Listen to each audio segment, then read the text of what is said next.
Excellent, excellent speaker, and so knowledgeable. He has such a wealth of knowledge in the area, the region, the people, the culture. He must have felt so betrayed by his government. You know, he has all this expertise that he was trying to share with them, and then they did that. It must have been just awful.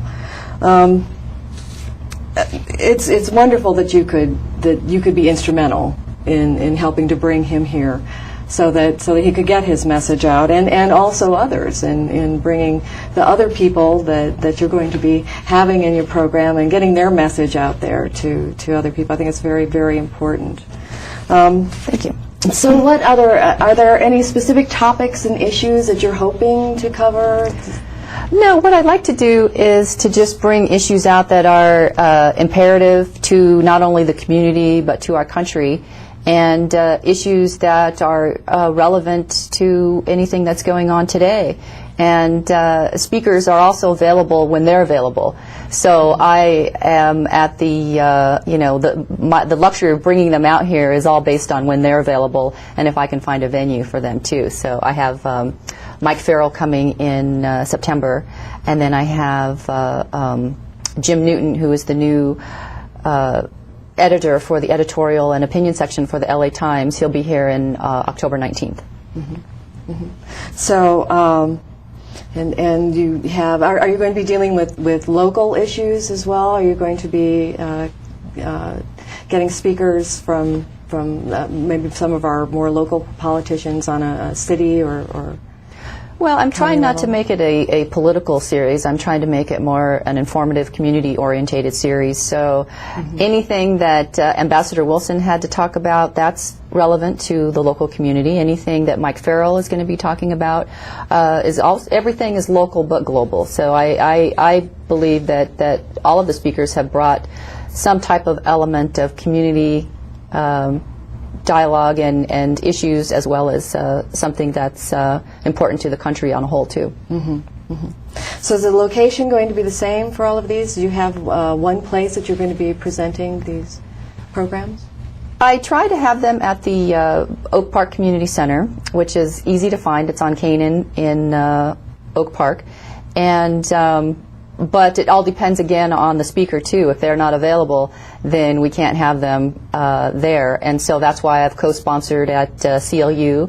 I have a few professors that I know out there, and so if something comes up, like Norman Solomon is coming in October, so I might be looking out at CLU for a venue because the Oak Park Community Center is not available. Oh, okay, I see. So how do people find out about these programs? How do they find out when and where they're going to be? And do you advertise in local papers?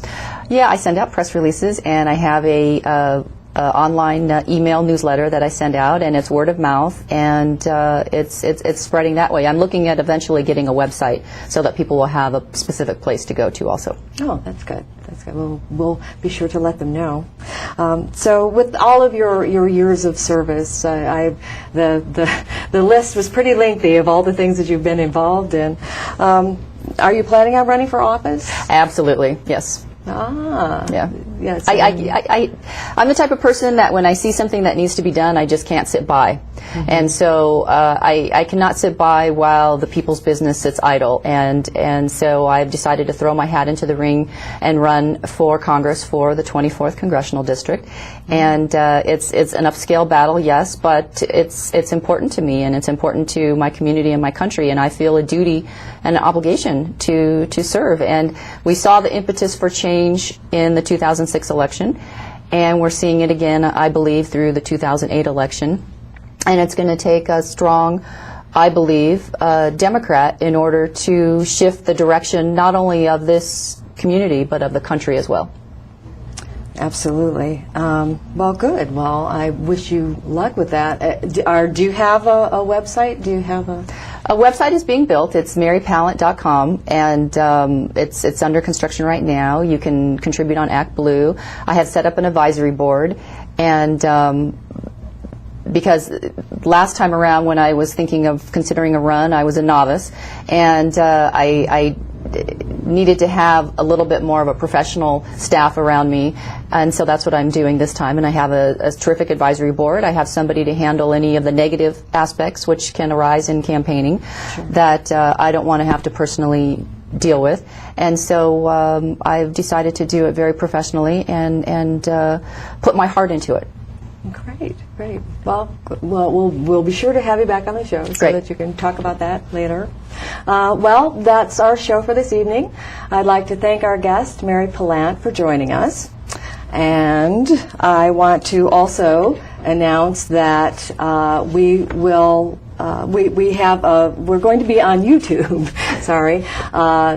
We'll be announcing the all of the shows that are coming up, but we are on YouTube. So go to YouTube and then just type in "Eye on the Issues," and you can get to see some of the shows that perhaps you've missed. So I'd like to thank Richard Gunther for his excellent camera work and contribution of that wonderful tape on Ambassador Wilson. And so I guess until next time, I would like you to please contact us either on eyeontheissues.com or through ConejosDemocrats.com. Please be safe, stay well, and keep your eye on the issues.